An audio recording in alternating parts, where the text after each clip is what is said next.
Alright guys, we're going to do an example of question 16. So, in this one here we have a set of brackets with maybe 3x plus 1 and another set of brackets x squared take 3x plus 3. Lots of 3's in there for you. Alright, so the trick with this one is it is similar to our FOIL method, where when we only had two sets of terms, we would do the front by the front terms, then the outer terms, but it's a little bit bigger because we've got 3 terms in the second one. So what we want to do is we want to multiply our 3x by every term in here. Alright? We also need to multiply our 1 by every term in here. So it's getting a bit messy. Oh. But we'll step through it pretty slow. So our first term we're going to multiply by everything in here. So that is 3x, and we're going to multiply it by x squared. Alright, then our next one is going to be 3x again, multiplied by negative 3x. And then our last one is going to be 3x multiplied by 3. Alright, then we've got our 1's, so we've got plus 1 multiplied by x squared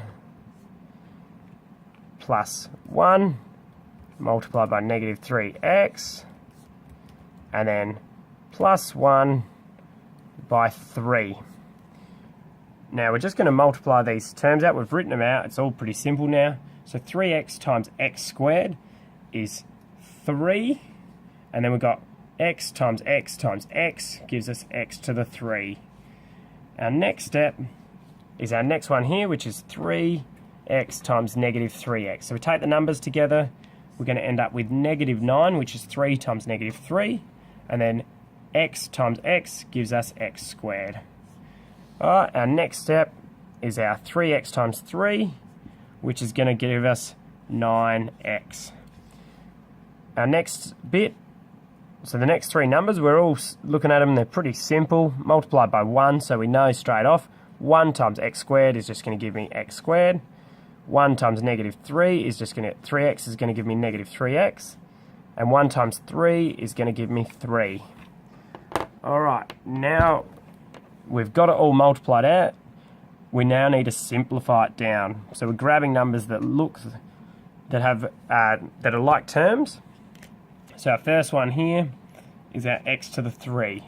Now we don't have anything else with an x to the 3, so we can write that there. We've gathered all those like terms.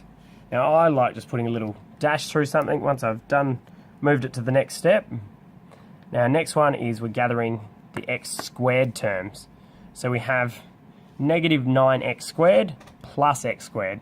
So negative 9 plus 1 is going to give me negative 8x squared.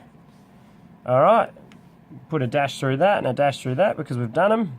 Our next one is our 9x take 3x. So 9 take 3 is going to give me plus 6x. And then my last term is plus 3, and that is all done.